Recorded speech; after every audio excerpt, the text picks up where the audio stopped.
When Nazi Germany finally collapsed in May of 1945, Adolf Hitler was already gone, dead by his own hand in the bunker beneath Berlin. But the story didn't end with him. Around him had stood a loyal circle of men who shaped the regime, carried out its crimes, and clung to power until the very end. What happened to them when the Reich they built crumbled into ruins? Some died with Hitler, others faced justice in the courts. A few lived long lives, carrying the shadow of their past into the post-war world. And together, their fates tell the story of the Third Reich's final reckoning. Hitler's propaganda chief Joseph Goebbels never considered surrender. He had spent 12 years building the image of Hitler as Germany's savior. To him, life without the Führer was unthinkable. In the last days of April, as Soviet shells pounded Berlin, Goebbels gathered with his wife Magda and their 6 young children in the bunker. On May 1st, just one day after Hitler's suicide, he and Magda poisoned their children while they slept. Moments later, the couple stepped into the garden of the Reich Chancellery and ended their own lives. Their corpses were partially burned, but the Soviets soon found them. Goebbels had chosen to follow Hitler in death rather than face the world that would come after. Heinrich Himmler, head of the SS and architect of the Holocaust, chose a different path. By the spring of 1945, he realized the war was lost. Secretly, he tried to negotiate peace with the Western Allies, hoping to save himself. When Hitler discovered this betrayal, he stripped Himmler of all power. Disguised as a low-ranking soldier, Himmler attempted to disappear into the flood of German prisoners. But on May 21st, British troops captured him. During a routine medical exam, he bit into a hidden cyanide capsule and collapsed. He died within minutes, his body buried in an unmarked grave. The man who had overseen the death of millions evaded trial, but not judgment. Not all of Hitler's lieutenants managed to end things on their own terms. Hermann Göring, once second only to Hitler, had built the Luftwaffe and dreamed of leading a German empire. By 1945, his air force was in ruins, his power diminished, and Hitler himself had denounced him as a traitor. Captured by American troops, Göring became the most prominent Nazi defendant at the Nuremberg trials. Unlike Himmler, he faced his accusers. He was sentenced to hang, but even in the final hours, Göring clung to control, smuggling a cyanide capsule into his cell and ending his life just before the gallows. Others weren't so fortunate. Martin Bormann, Hitler's private secretary and gatekeeper, vanished in the chaos of Berlin's fall. For decades, rumors claimed he had escaped to South America. In truth, he never made it out of the city. On May 2nd, Bormann attempted to flee through Soviet lines and likely took poison when escape proved impossible. His remains lay hidden for nearly 30 years, discovered by accident during construction in West Berlin, and later confirmed by DNA tests. The mystery of his survival was finally put to rest. He had died where the Reich had died.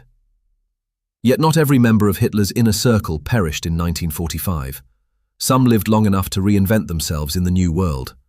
Albert Speer, Hitler's favorite architect turned Minister of Armaments, was among the most unusual.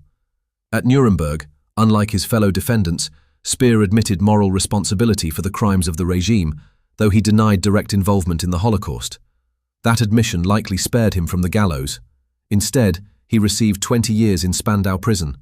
When released in 1966, he became an unlikely celebrity, publishing memoirs that painted him as the good Nazi, the technocrat who claimed ignorance of the worst crimes. Many historians doubt his claims, but his writings shaped how millions came to understand the Nazi leadership. He lived until 1981, dying quietly in London, far removed from the ruins where Hitler and Goebbels had ended their lives. Another who endured was Rudolf Hess.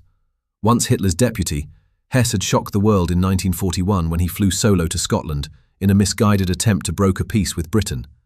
Instead, he was captured and imprisoned for the rest of the war. At Nuremberg, Hess was sentenced to life. For decades, he remained behind the walls of Spandau prison in Berlin, outliving every other inmate.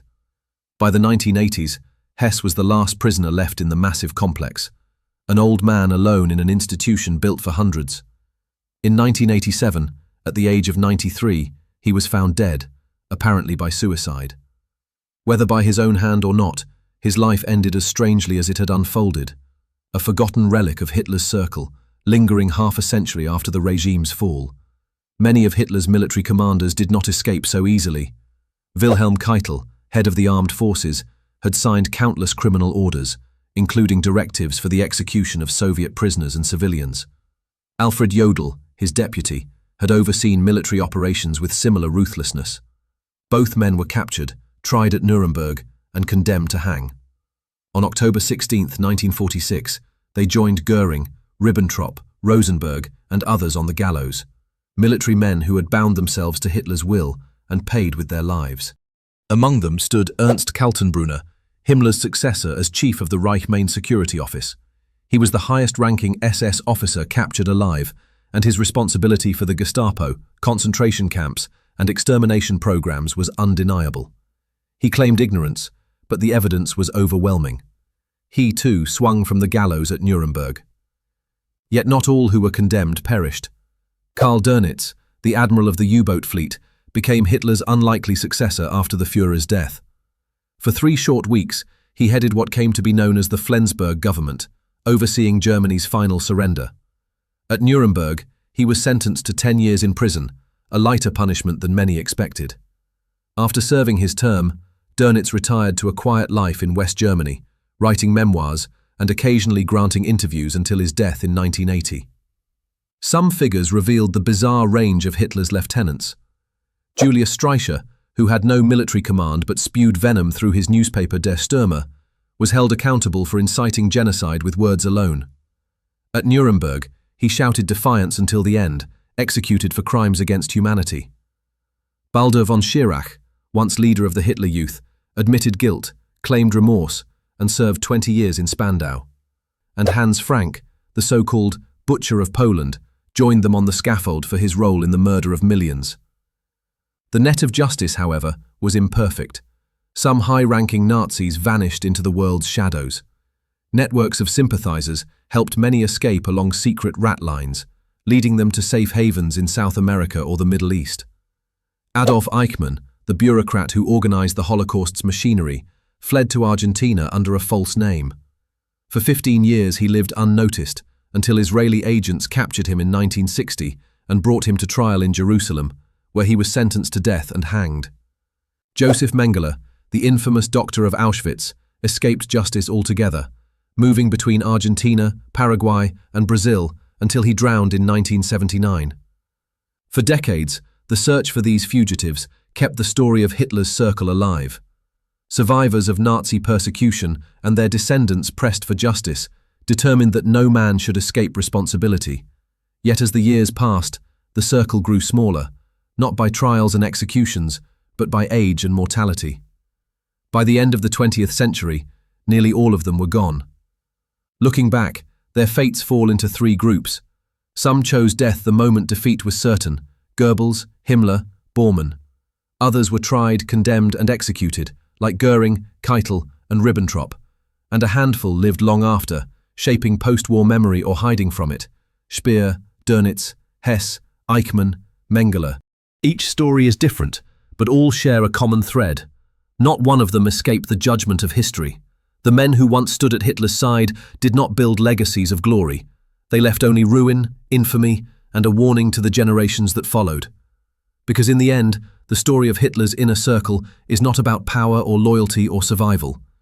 It is about how far people will go when they bind themselves to a dictator's will, and about how, even decades later, the weight of that choice can never be outrun. Thanks for watching till the end. If you found this video interesting, how about you check out my video about how Nazis escaped to Argentina, and make sure to subscribe, like, comment, and share for more historical content.